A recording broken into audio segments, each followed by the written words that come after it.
Bismillahirrahmanirrahim. Welcome to the chapter number 2 of managerial accounting, which is more about the cost concepts. हम इसे one by one discuss करते हैं.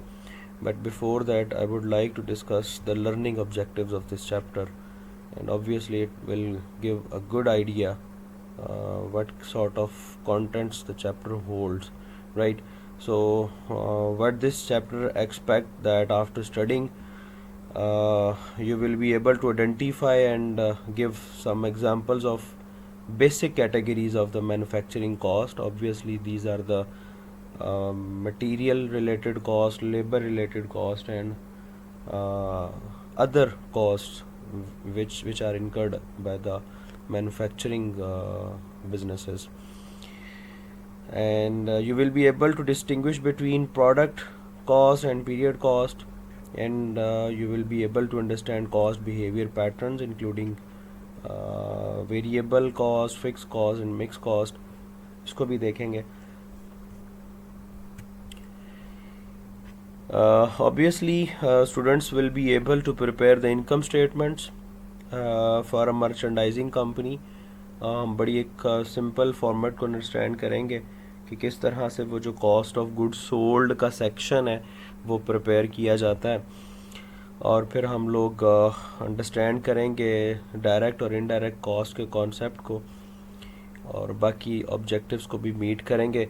But before that I would like to discuss this case study, a very short story you may say, कि किस तरह से एक well reputed जो बिजनेस था 1986 में वो बैंक करप्ट हुआ. So let's read it for once just to have an idea how the concept of cost matter for a manufacturing unit. In 1986, Women's World of Fitness went bankrupt despite having 14 locations and 50,000 members. The company's owner says the fitness centers contained too many costly amenities such as swimming pools and tanning beds, cardio machines, kids program, juice bars, personal trainers and aerobic classes. आप लोगों ने देखा होगा कि जब अक्सर लोग कारोबार शुरू करना चाहते हैं तो वो कहते हैं हम ये भी बेचेंगे, हम ये भी बनाएंगे, हम ये भी बनाएंगे, हम ये भी बनाएंगे, लेकिन प्रैक्टिकली वैसा करना या तो नामुनासिब होता है या नामुमकिन होता है. सो इसके जो ऑनर है वो भी कुछ ऐसा ही आइडिया रख रहे थे after the happenings of the companies. So, as cost escalated, he attempted to increase revenues by offering membership to men, which alienated his female members. What did Heaven learn from his experience? In 1992, Heaven founded a new brand of women's fitness centers called Curves. Rather than investing in every conceivable piece of fitness equipment and amenity, Heaven focused on simplicity. He created a simple fitness circuit that uses minimal equipment and is quick and easy for members to complete. Instead of operating almost 24 hours a day, he decided to close his gyms early. Even showers were deemed unnecessary. In short, Heaven eliminated numerous costs that did not provide benefit in the eyes of his customers. With dramatically lower cost, he has been able to maintain his women-only approach while building a billionaire-dollar company with nearly 10,000 locations worldwide.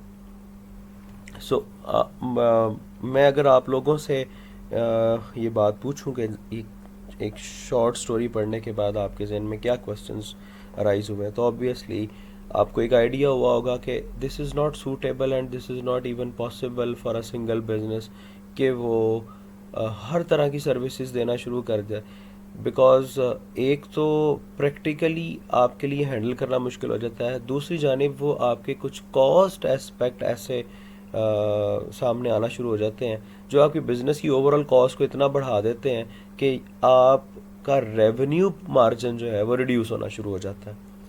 So sometimes it is good to produce only one unit, but produce 1,000 units, rather to produce multiple units while producing 1000 unit for each category. So it is depending upon your product, upon your market conditions, upon your production capacity, and uh, upon your industrial aspects. It is not true for all the cases, but obviously this is a situation to understand. अब यहाँ पर बात जो समझने की है कि ये जो ओवरऑल एक इनकी इस कंपनी की कॉस्ट बढ़ गई थी, उसकी वजह ये भी थी कि उन्होंने बहुत सारी ऐसी सर्विसेज ऑफर कर रहे थे जो जिसके कस्टमर के माइंड में कोई इतनी ज़्यादा इम्पोर्टेंस नहीं थी, and they were not ready to pay for that. So जब भी आप प्रोड्यूस करेंगे, आप इन तमाम इस तरह के एस्पेक्ट्स को मद्देनज़र रखेंगे, सिर्फ उन्हीं चीज़ों को कंसिडर करेंगे जो कि वैल्यूएबल हैं फॉर द कस्टमर, ताकि अगर आप उनकी कॉस्ट को ऐड अप करते हैं आपकी एग्जिस्टिंग प्रोडक्ट कॉस्ट में, तो कस्टमर जो हैं वो उसको उसके लिए एडिशनल जो चार्जेस हैं वो पे करना ईजी फील करें और आपके रेवेन्यूज़ के ऊपर नेगेटिव इम्पैक्ट्स ना आए. सो इन सब चीज़ों को अंडरस्टैंड करने के लिए, डिज़ाइन करने के लिए, प्लान करने के लिए ज़रूरी है कि आप सबसे पहले कॉस्ट कॉन्सेप्ट्स को अंडरस्टैंड करें कि कॉस्ट क्या होती है, उसकी डिफरेंट डायमेंशंस क्या है. अगर हम उसके बारे में डिफरेंट एस्पेक्ट्स से देखें तो हम उनको किस तरह से नेम्ड कर सकते हैं. So there is a general cost classification, and जैसे यहाँ पर कुछ एग्जांपल्स दी गई हैं. टेक्सास इंस्ट्रूमेंट है, फोर्ड है, ड्यूपॉन्ट है, ये सारी की सारी मैन्युफैक्चरिंग कंपनीज़ हैं. और बुक एम्फसाइज़ करती है कि जब हम लोग कॉस्ट कॉन्सेप्ट को स्टडी करें तो आप अपने माइंड में मैन्युफैक्चरिंग यूनिट्स को रखें, बिकॉज ज़्यादातर जो कॉस्ट हैंडलिंग है और कॉस्ट प्लानिंग है और कॉस्ट कंट्रोलिंग है वो मैन्युफैक्चरिंग साइड पर ही पॉसिबल है. अगर आप लोग एक मर्चेंडाइज़र हैं तो आप एक हद तक अपनी कॉस्ट को हैंडल कर सकते हैं कि जनाब आप 10,000 यूनिट ख़रीदेंगे जो आपने आगे बेचने हैं, वो आपको इतने में पड़ेंगे. अगर आप 50,000 यूनिट ख़रीदेंगे तो वो आपको इतने में पड़ेंगे, जो कि निस्बतन सस्ते होंगे 10,000 यूनिट के मुकाबले में पर यूनिट. तो इस हद तक तो आप हैंडल कर सकते हैं, लेकिन आप उसके रॉ मटेरियल कॉस्ट आपकी डोमेन में नहीं आती, उसकी लेबर कॉस्ट आपकी डोमेन में नहीं आती. सो ऑब्वियसली हमारा यहाँ पर जो addressing side of the industrial type है वो मैन्युफैक्चरिंग है. हम सर्विस सेक्टर को भी डिस्कस करेंगे अपने लेटर चैप्टर्स में, लेकिन यहाँ पर कॉस्ट कॉन्सेप्ट्स को डिफाइन करने के लिए लेट मी गिव यू और लेट मी एम्फसाइज कि हमें मैन्युफैक्चरिंग इंडस्ट्री को देखना.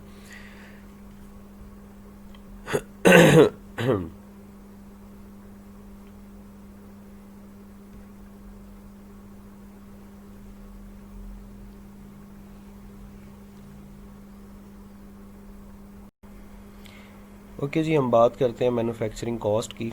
और मैन्युफैक्चरिंग कॉस्ट में जो 3 मेजर एलिमेंट ऑफ कॉस्ट हैं उनको हम लोग नाम दे सकते हैं डायरेक्ट मटेरियल कॉस्ट का, डायरेक्ट लेबर कॉस्ट का और फैक्ट्री ओवरहेड कॉस्ट का.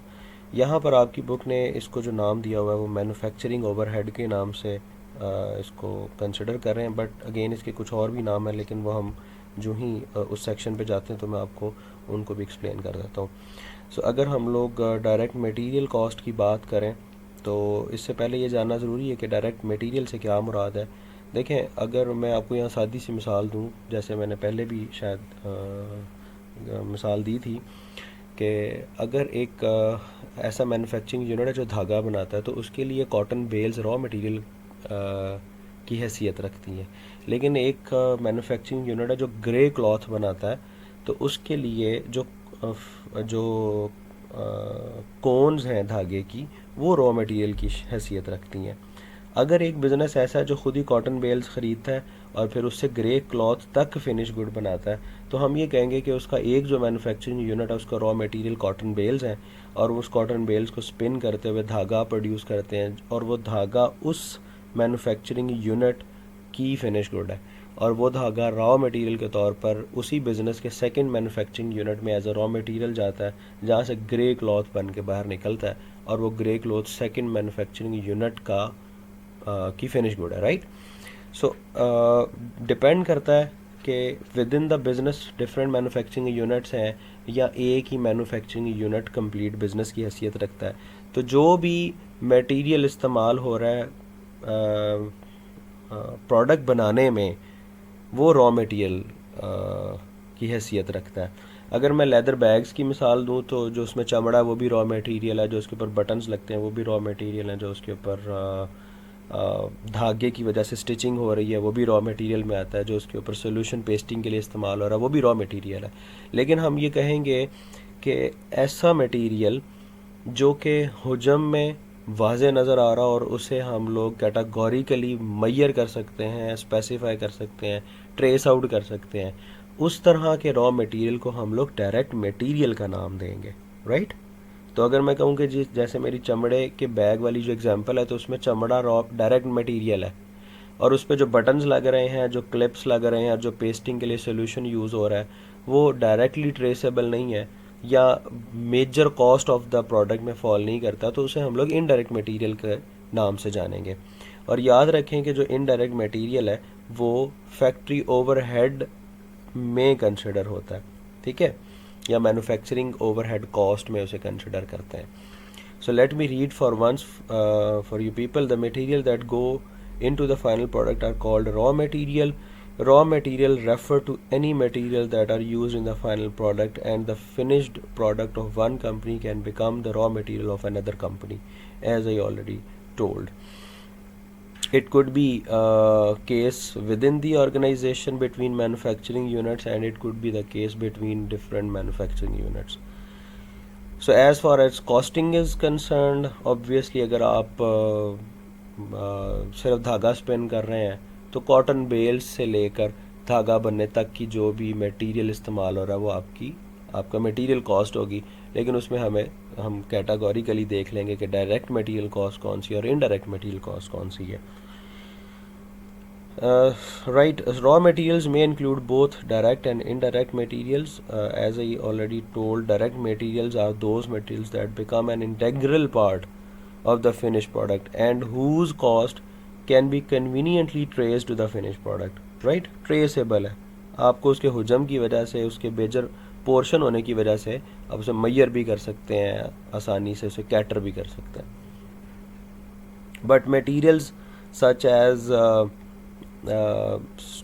stitching buttons and glue which is used for pasting can be considered as indirect materials, right? Okay जी, if we talk about the direct labor, तो सादी बात भाई, वो अफराद जो के प्रोडक्ट प्रोड्यूस कर रहे हैं, राइट, उनकी जितनी भी सैलरी और रेम्यूनरेशन बन रही है वो हमारी डायरेक्ट लेबर कॉस्ट कहलाएगी। अगर वो नहीं बनाएंगे तो वो लेबर कॉस्ट नहीं आएगी, अगर वो बनाएंगे तो वो लेबर कॉस्ट आएगी। और अगेन ये भी कैटेगोरिकली ट्रेसेबल है। इसे हम लोग टच लेबर का भी नाम देते हैं। टच लेबर का नाम इसलिए भी देते हैं कि ये अपने हाथों से फिजिकली उस प्रोडक्ट को प्रोड्यूस कर रहे हैं, राइट। तो यकीनन आपके जहन में क्वेश्चन आएगा कि जनाब अगर प्रोडक्शन यूनिट में सुपरवाइज़र्स हैं, मॉनिटर के तौर पर कोई लोग काम कर रहे हैं, अगर सिर्फ प्रोडक्ट हैंडलर के तौर पर कुछ लोग काम कर रहे हैं, एक जगह से उठा के दूसरी जगह पर रखते हैं, सिर्फ और सिर्फ मशीन को मेंटेन करते हैं, तो मैं ये कहूँगा कि जनाब इन तमाम को जो सैलरीज जा रही हैं वो हम लोग इनडायरेक्ट लेबर के तौर पर कंसिडर करेंगे। और अगेन इनडायरेक्ट लेबर भी मैन्युफैक्चरिंग ओवरहेड कॉस्ट में ही कंसिडर होगी। सो डायरेक्ट मटेरियल कॉस्ट जो होगी हम उसे डायरेक्ट मटेरियल के तौर पर कंसिडर करेंगे। डायरेक्ट लेबर की जो कॉस्ट हमें बेयर करनी पड़ेगी वो डायरेक्ट लेबर के तौर पर कंसिडर करेंगे। इनडायरेक्ट मटेरियल और इनडायरेक्ट लेबर की जो कॉस्ट है वो हम लोग फैक्ट्री ओवरहेड कॉस्ट में कंसिडर करेंगे। अगर यहाँ पर थोड़ी सी आपको समझ नहीं आ रही तो जब मैं आपको इसकी ट्रांजैक्शंस पास करना दिखाऊंगा तो आपको इसका बड़ा कैटेगोरिकली अंदाज़ा हो जाएगा। ठीक है जी। So direct labor consists of labor cost that can be easily traced to individual units of product.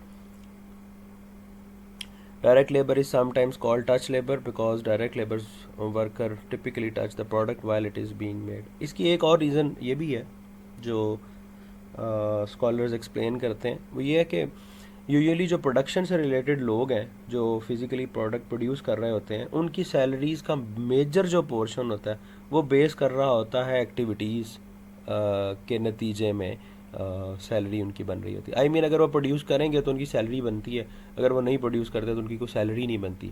On the other hand अगर मैं सुपरवाइज़र की बात करूँ जो प्रोडक्शन प्रोसेस को ही सुपरवाइज़ कर रहा है, तो वो बेसिकली सारे ऑपरेशन को देख रहा है। उसकी यूजुअली उनकी जो सैलरीज़ हैं वो बेसिक सैलरीज़ के तौर पर मंथ उनको पे करनी होती हैं, तो इसलिए हम उनकी सैलरीज़ को फैक्ट्री ओवरहेड कॉस्ट में कंसिडर करते हैं। अगर प्रोडक्शन होगी तब भी सैलरी देनी पड़ेगी, अगर प्रोडक्शन नहीं होती तब भी सैलरी देनी पड़ेगी, और दोनों सूरतों में in most cases same salary पे की जाती है। बट अगेन थोड़ा सा इसमें वेरिएशन भी पाई जा सकती है depending upon the industrial patterns. Okay जी, मूव करते हैं toward manufacturing overhead. So this is the third basic category of the manufacturing cost, which is named as manufacturing overhead. इसको यहाँ पर आप देख सकते हैं इन 3 लाइंस में कि इसको फैक्ट्री बर्डन का भी नाम दिया गया है, इसको फैक्ट्री ओवरहेड का भी नाम दिया गया है, इसको इनडायरेक्ट मैन्युफैक्चरिंग कॉस्ट का भी नाम दिया गया। तो ये तीनों चारों नेम डिफरेंट वेरिएंट्स ऑफ जो बुक्स हैं वो यूज़ करती हैं, लेकिन इनका मतलब एक ही है। What exactly the manufacturing overhead is? It is the third element of the manufacturing cost, includes all manufacturing cost except direct material and direct labor. So it actually includes indirect material cost, indirect labor cost, maintenance and repairment cost of the production equipments. Do remember, मशीनें जो ख़राब होती हैं बार बार चलने की वजह से उनके ऊपर कोई मेंटेनेंस का खर्चा आता है या कोई रिपेयरमेंट पीसीज लगते हैं, तो उसके ऊपर जो कॉस्ट बेयर करनी पड़ रही होगी, that will be the cost part of the manufacturing overhead.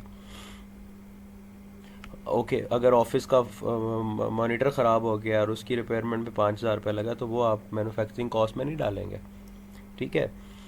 इसी तरह heat and light expenses, utility expenses, obviously ये प्रोडक्शन होने की वजह से बेयर करनी पड़ रही है, तो इनडायरेक्ट कॉस्ट के तौर पर ली जाएगी। प्रॉपर्टी टैक्सेस, उस जगह का प्रॉपर्टी टैक्स जहाँ पर प्रोडक्शन हो रही है। इसी तरह उन मशीनों की डेप्रिसिएशन और इंश्योरेंस उन मैन्युफैक्चरिंग फैसिलिटीज़ की जिनके ऊपर प्रोडक्शन हो रही है। ये सारी की सारी इनडायरेक्ट कॉस्ट कंसिडर होती हैं और इसको हम लोग मैन्युफैक्चरिंग ओवरहेड में या फैक्ट्री ओवरहेड में कंसिडर करते हैं। ओके जी, यहाँ पर कुछ स्टूडेंट्स के जहन में बहुत क्वेश्चन हो सकते हैं कि जनाब वो जो हम लोग मार्केटिंग के लोगों को सैलरीज़ दे रहे हैं, जो ऑफिस में एडमिनिस्ट्रेटिव ड्यूटीज़ दे रहे हैं, उनकी जो सैलरीज़ हैं, और इस तरह के और बहुत सारा स्टाफ है, अगर एडमिन ऑफिस के एसी चल रहे हैं तो उनका बिजली का बिल जो आ रहा है, ये सारी कॉस्ट कहाँ जाएगी? तो देखिए इस कॉस्ट को हम लोग नॉन मैन्युफैक्चरिंग कॉस्ट की कैटेगरी में लेते हैं। No doubt this is the cost of the business as well, लेकिन ये प्रोडक्शन के नतीजे में आपको बेयर नहीं करनी पड़ रही। So let me recall few things to you people. जब आप लोग फाइनेंशियल अकाउंटिंग के स्टूडेंट थे और फाइनेंशियल अकाउंटिंग पढ़ रहे थे, तो वहाँ आपने इनकम स्टेटमेंट्स बनाई हैं, तो देखा होगा कि आप वहाँ पर कंपनी की या बिजनेस की डिफरेंट कॉस्ट को डिफरेंट हेड्स में हैंडल करते हैं। जब आप सेल्स में से CGS माइनस करते हैं तो वो सारी की सारी मैन्युफैक्चरिंग कॉस्ट चली गई, उसके पास जो बचा वो आपका ग्रॉस प्रॉफिट है, और उस नेक्स्ट आप selling and admin expenses minus करते हैं। नो डाउट कि वो भी बिजनेस कॉस्ट है, लेकिन उसका ताल्लुक मैन्युफैक्चरिंग के साथ नहीं है, इसलिए हम उसे मैन्युफैक्चरिंग कॉस्ट कंसिडर नहीं करते। सो तो जो नॉन मैन्युफैक्चरिंग कॉस्ट है हम उनसे इनकम स्टेटमेंट में अलहदा हेड में कंसिडर करते हैं। So let me read these highlighted lines for you. Non-manufacturing costs are often divided into two categories: selling cost and administrative cost. And you people are quite familiar with the selling cost and administrative cost. Exactly, If we take the example of advertisement, shipping, sales, travel, sales commission, sales salaries and cost of finished good warehouses, जहाँ पर finish good रखी हुई है, बन नहीं रही, तो ये सारे के सारे आपके सेलिंग कॉस्ट का हिस्सा है। इसी तरह अगर हम लोग एग्जांपल्स देखना चाहें एडमिनिस्ट्रेटिव कॉस्ट की, तो उसमें एग्जेक्टिव कंपनसेशंस हैं, जनरल अकाउंटिंग एक्सपेंसेस हैं, सेक्रेटेरियल बिल्स हैं, पब्लिक रिलेशनशिप की वजह से हमें जो मीटिंग्स और जो भी यूटिलिटी बिल्स पेयर करने पड़ते हैं जनरल एडमिनिस्ट्रेशन के लिए भी, वो सारे के सारे आपके एडमिनिस्ट्रेटिव कॉस्ट में आते हैं।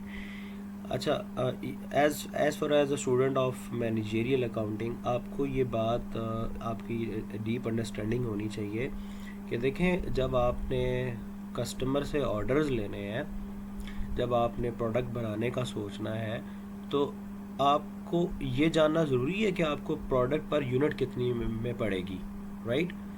नो डाउट कि आपका अल्टीमेट जो पर्पज़ है वो प्रॉफिट फॉर द ऑर्गेनाइजेशन है, लेकिन जब तक हम इन चीज़ों को कैटेगोरिकली अंडरस्टैंड नहीं करेंगे तो हम बिज़नेस के जो डिफरेंट स्टेजेस और डिफरेंट लेवल्स हैं वहाँ पर एक वेल प्लान्ड वे में नहीं चल सकेंगे, या हम उनकी एक्टिविटीज़ को वेल वे में कंट्रोल नहीं कर सकेंगे। So do remember, non manufacturing cost can not be the part of the product cost directly, right. Okay जी, इन फर्दर मूव करते हैं। In addition to classifying cost as manufacturing or non-manufacturing cost, there are other ways to look at the cost. यहाँ पर हम दो नाम आपने देखा होगा कि मैंने हाईलाइट किए हुए हैं, एक है प्रोडक्ट कॉस्ट एंड एक है पीरियड कॉस्ट। देखिए, यहाँ पर सिर्फ और सिर्फ एक नया नुक्ता नज़र है कॉस्ट को देखने का। यूँ कह लें कि हम एक और डायमेंशन से देखना चाह रहे हैं कि अगर कॉस्ट की कैटेगरीज डिफ़ाइन करें तो वो कौन कौन सी हो सकती हैं। तो अगर मैं कहूँ कि जी इसको हम दो नाम दे सकते हैं, तो वो एक प्रोडक्ट कॉस्ट है और एक पीरियड कॉस्ट है। और this difference between these two types is because of matching principal. आपको याद होगा जब आप फाइनेंशियल अकाउंटिंग पढ़ रहे थे तो वहाँ मैचिंग प्रिंसिपल पढ़ाया गया था कि जनाब हम लोग अगर हमारा फाइनेंशियल ईयर क्लोज़ होता है जनवरी से दिसंबर में, तो जो सैलरीज़ हमने जनवरी से दिसंबर में पे कर दी हैं या जो इसी टाइम पीरियड से रिलेट करती हैं और अभी तक हमने पे नहीं की, लेट सपोज आप सैलरीज़ हर महीने की 10 तारीख को देते हैं, तो जो दिसंबर की सैलरीज़ हैं वो तो आप जनवरी में देंगे ना, ऐसे ही है ना। लेकिन चूँकि ये सैलरीज़ दिसंबर की एफर्ट का नतीजा है तो आप इसे इसी साल में कंसिडर करेंगे। तो इसी तरह ये जो पीरियड कॉस्ट है मैन्युफैक्चरिंग डायमेंशन में, वो उसको हम कंसिडर करते हैं। प्रोडक्ट कॉस्ट से मुराद ये कि प्रोडक्ट बनी है और उसके ऊपर आपको ख़र्चा बेयर करना पड़ा है, तो आप उसको प्रोडक्ट कॉस्ट में कंसिडर करेंगे। पीरियड कॉस्ट से मुराद ये बेसिकली वो तमाम के तमाम एक्सपेंसेस होते हैं जो प्रोडक्ट होने या ना होने की सूरत में या तो बहुत कम तब्दील होते हैं या वो फिक्स होते हैं, तो वो हमें बेयर करने ही करने होते हैं। नो डाउट ये दोनों कॉस्ट होती हैं। फॉर एग्ज़ाम्पल मैं आपसे कहता हूँ कि जनाब आपकी प्रोडक्शन यूनिट की जो हॉल है वो रेंटेड है, अब आप बेशक वहाँ प्रोडक्शन करें या वहाँ प्रोडक्शन ना करें, आपको उसका रेंट पे करना पड़ेगा। और अगर वो आप 12 मंथ्स पे पे करेंगे तो आप ऑब्वियसली वो आपके उस पीरियड की कॉस्ट है। ऑन द अदर हैंड, अगर आप प्रोडक्ट बना रहे हैं तो आपकी मशीनों की डेप्रिसिएशन जा रही है, और अगर आप प्रोडक्ट नहीं बना रहे तो आपकी मशीनों की डेप्रिसिएशन भी नहीं जा रही, राइट। सो मोर और लेस हम ये कह सकते हैं कि प्रोडक्ट कॉस्ट अपनी नेचर में यूजुअली फिक्स होती है, और जो प्रोडक्ट कॉस्ट है, सॉरी अगर मैं गलत कह गया हूँ, तो प्रोडक्ट कॉस्ट अपनी नेचर में वेरिएबल होती है, और जो पीरियड कॉस्ट है यूजुअली आम हालात में वो अपनी नेचर में फिक्स होती है। सो इसको एक दफ़ा हम लोग हाईलाइटेड जो एरिया वो भी पढ़ लेते हैं. Product cost include all cost involve in acquiring और मेकिंग अ प्रोडक्ट. तो ऑब्वियसली हॉल तो रेंटेड है, वो तो आपको उसका रेंट तो पे करना ही पड़ना है, बेशक आप प्रोडक्शन एक्टिविटीज़ को एलिवेट करें, बेशक आप उन्हें कम करें, बेशक आप प्रोड्यूस करें, बेशक आप प्रोड्यूस ना करें. तो अगेन ये एक डायमेंशन है कॉस्ट एस्पेक्ट को अंडरस्टैंड करने की.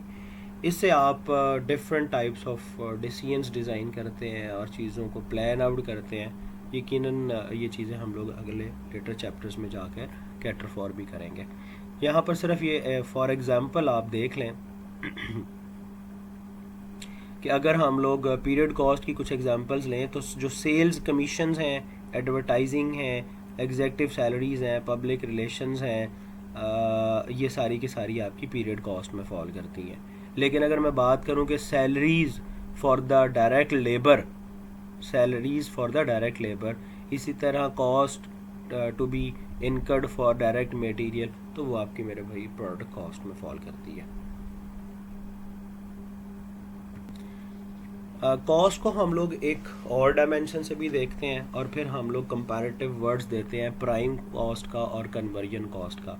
लास्ट डिस्कशन में मुझसे किसी स्टूडेंट ने पूछा भी था कि जी कन्वर्जन कॉस्ट से क्या मुराद है.